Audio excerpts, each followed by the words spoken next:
peu d'halachot de Souka. On approche le Souka, on a parlé de Rosh Hashanah Kippour. On va essayer de faire un peu d'halachot Souka. Et particulièrement, on va commencer par les 4 espèces. Parce qu'on parle toujours de la Souka, la manière de la construire, etc. Mais on ne parle jamais du loulav, du hétrog, du hadas, et on ne connaît pas bien ces halachot-là. Alors on va essayer de voir ça ensemble. D'accord?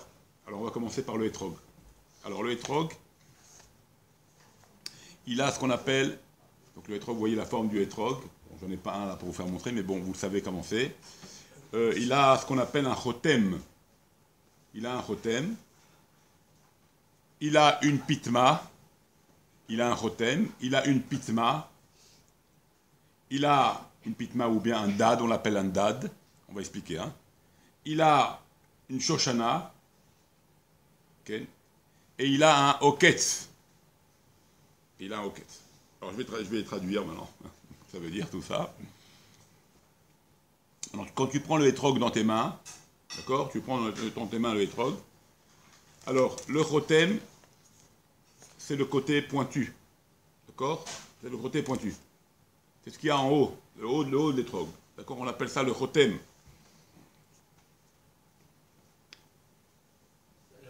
Et il y a des chotem, donc il y a des pointes du hétrog où il y a la petite branche qui sort, enfin une petite queue qui sort comme un petit champignon. Alors ça, il y en a qui n'ont pas ça, on va en parler, il y en a qui ont ça. Alors quand il y a cette petite chose qui sort en haut du chotem, en fait c'est la...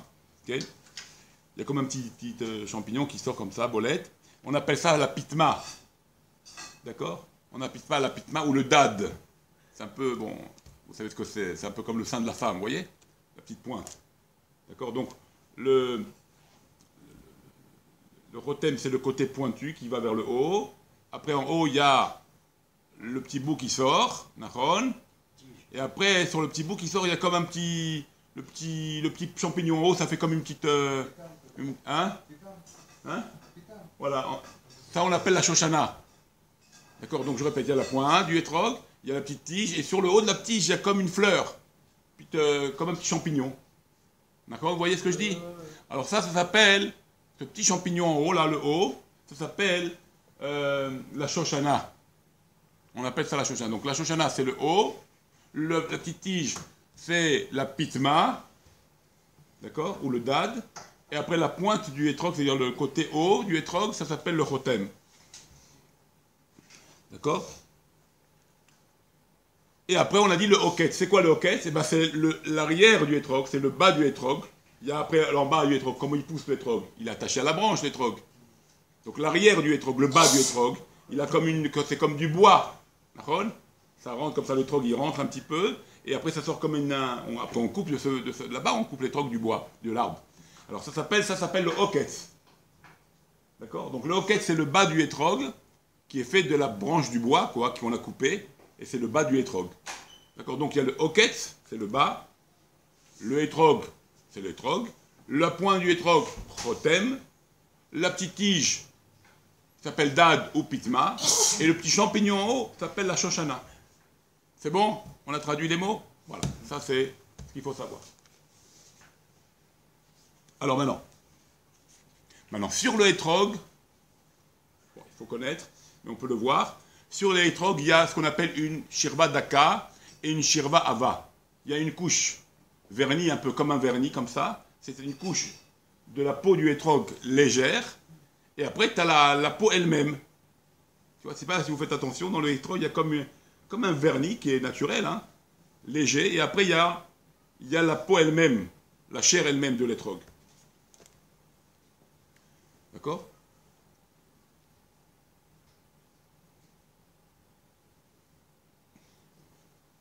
Bon, si tu ouvres l'étrog, il y a le bassard de l'étrog, c'est le côté à l'intérieur. Si on pouvait couper l'étrog, tu vois à l'intérieur. Donc, le bassard de l'étrog, ça veut dire le côté blanc de l'intérieur du hétrog, ça fait comme une grosse épaisseur quand tu le coupes.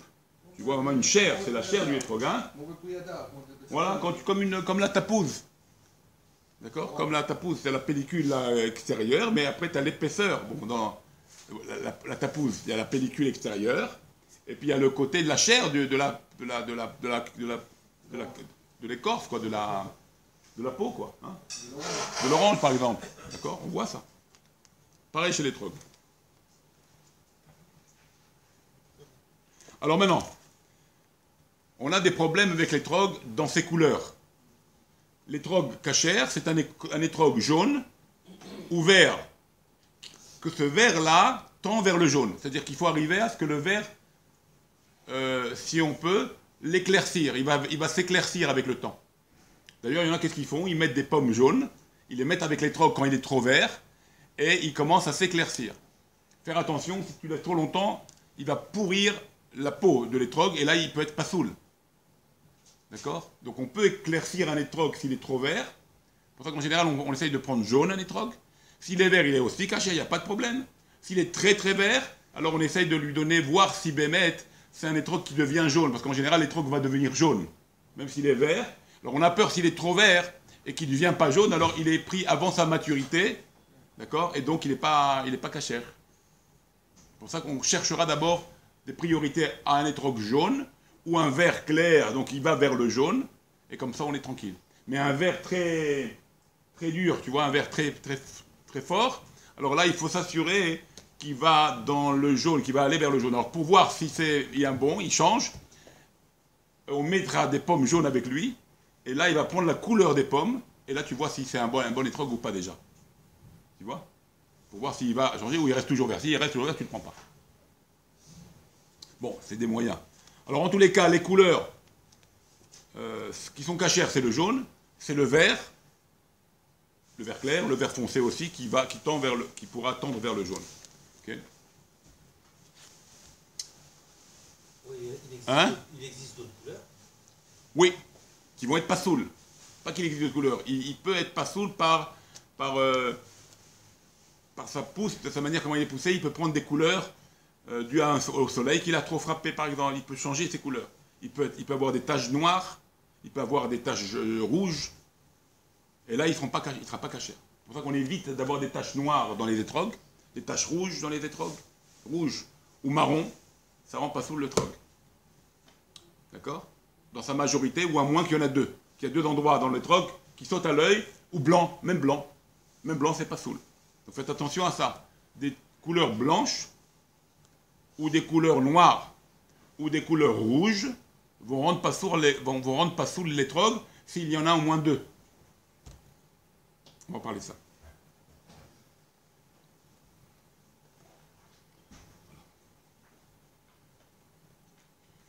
D'accord?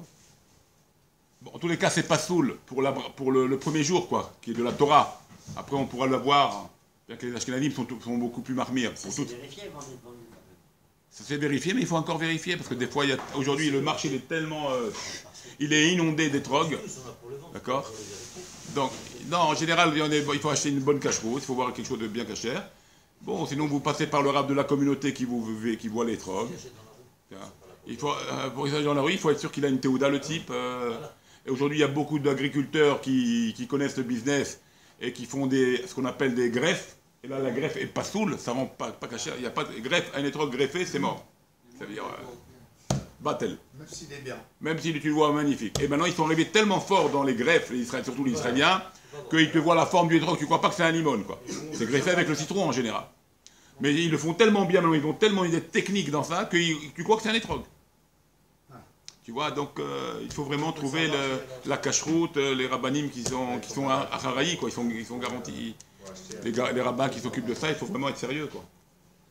Après, avec l'aide de Dieu, hein, on ne peut pas non plus tout, on peut pas tout contrôler. C'est des choses on fait confiance à la cache-route. Mais il faut vérifier parce qu'après. Mais il faut vérifier. Bon, déjà qu'on peut. En vain. Ouais. Ce que tu vas Voilà, faire c'est ça. 7 jours. Non, alors maintenant, ce qu'il faut voir déjà à notre niveau à nous, avant de l'acheter, voir combien on vient de dire déjà. D'accord? Voir déjà qu'il n'y a pas des couleurs qui ne rendent pas sous les trocs. Le rouge, du blanc, du noir, ça ne rend pas sous les trocs. Donc ne pas acheter. Hein? Les citrons, ils sont extraordinaires. Gros comme ça, on dirait un étrog. Ouais, alors c'est pour ça. Il y a une taille aussi, ne pas prendre. Voilà. Okay. Maintenant, un étrog qui est ménoumar, ça veut dire un étrog qui est acheté. D'accord? Il n'est pas saoul pour le Yom Harishon. Parce qu'il n'est pas appelé Hadar, il n'est pas appelé beau quand il est acheté par ces couleurs interdites qu'on a dit. Okay? Ça rend pas saoul l'étrog.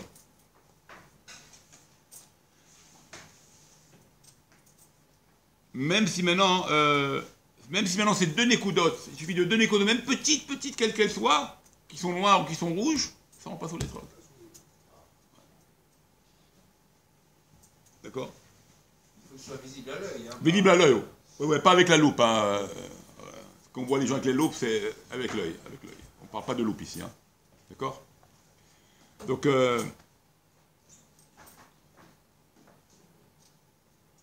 par contre, s'il a une seule tache noire, et que ce n'est pas la majorité de l'étrog qui est taché en noir, il est encore cachère. S'il est noir ou rouge ou une couleur interdite qu'on a dit, qui n'est pas bonne, mais en un seul point, un seul endroit, et qui ne fait pas la majorité de l'étrog, il est cachère. Par contre, s'il y a deux points noirs, même qui ne font pas la majorité de l'étrog, mais ils sont là et là, dans deux endroits, il est plus cachère. D'accord? Donc deux endroits de points noirs ou de points rouges de couleur interdite, sur deux endroits de l'étrog, ça le rend pas soul. Si c'est à un seul endroit, tant que c'est pas arrivé à sa majorité de l'étrog, il est cachère. C'est gadol, il y a relié de gadol, voilà. Ouais. D'accord? Deux, oui, ça rend pas soul. Une, non. Okay. Alors maintenant, qu'est-ce qu'on regarde de plus dans cette histoire-là? C'est l'endroit où on voit le premier d'un étrog, d'accord? C'est le chotem. C'est-à-dire, c'est quoi le chotem? C'est le côté haut. C'est le côté haut de l'étrog qui est attiré par nos yeux. Parce qu'il y a la pitma, il y a tout la beauté de l'étrog. Donc on regarde le côté haut. Ok? Ok.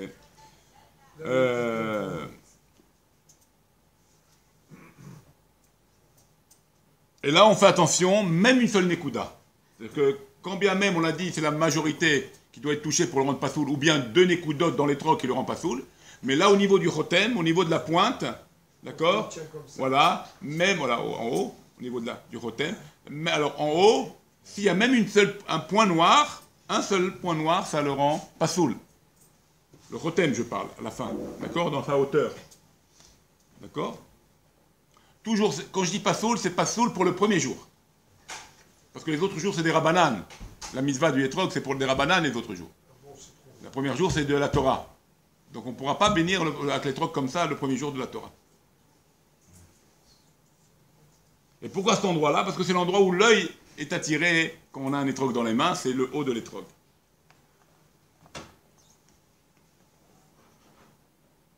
Okay. Maintenant, si il y a un maré passoul, il y a une tache noire, comme on a dit, d'accord? Sur la pitma, qu'est-ce que c'est la pitma? On a dit que c'était la petite pointe qui monte, qui va monter la pitma, d'accord? L'étrog, il est cachère. Sur la petite pointe, la petite tige, l'étrog, il est cachère s'il y a un petit point noir. Pourquoi? Parce que même si la pitma, elle tombe, il reste cachère. Donc même si maintenant le point noir qui rend pas soul sur l'étrog lui-même, ou bien sur le chotem, il rend pas soul, s'il est sur la pitma, qu'on a expliqué tout à l'heure, il est cachère. Pourquoi? Parce que même la pitma, quand elle est cassée, il est encore cachère. Premier jour, ouais, même le premier jour. Même le premier jour. Il faut qu'il reste un petit peu, ouais, même le premier jour. Pour les faradim, je parle, hein, parce que les limes sont plus marmés. Hein. Ils n'ont pas de piton du tout. Ça dépend, ouais.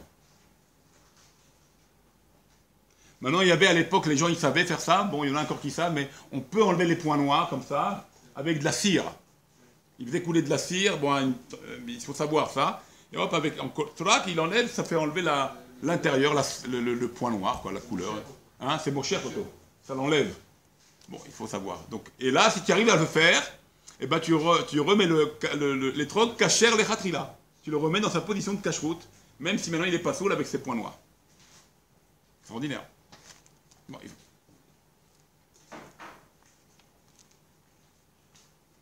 maintenant, imagine-toi, il était cachère à la base, et à force de l'utiliser, parce qu'il y en a des fois, tu fais comme le Rabbi de Lubavitch, il avait un étrog, tout le monde passait là-bas, des milliers de personnes y passaient pour faire la brasse sur son étrog. D'accord? Alors imaginons à l'utilisation, maintenant, t'as des plein et tout le monde il passe avec ton étrog et ton loulave. Maintenant, à force de le toucher, ça va mettre de l'humidité, ça va faire des couleurs sur l'étrog, il va changer d'aspect. D'accord? Alors même s'il change d'aspect et qu'il prend un aspect d'une couleur interdite, il est cachère. Parce qu'à la base, il n'y avait pas tout ça. D'accord? Même si avec le temps il change, par le fait que tu l'as utilisé, c'est cachère.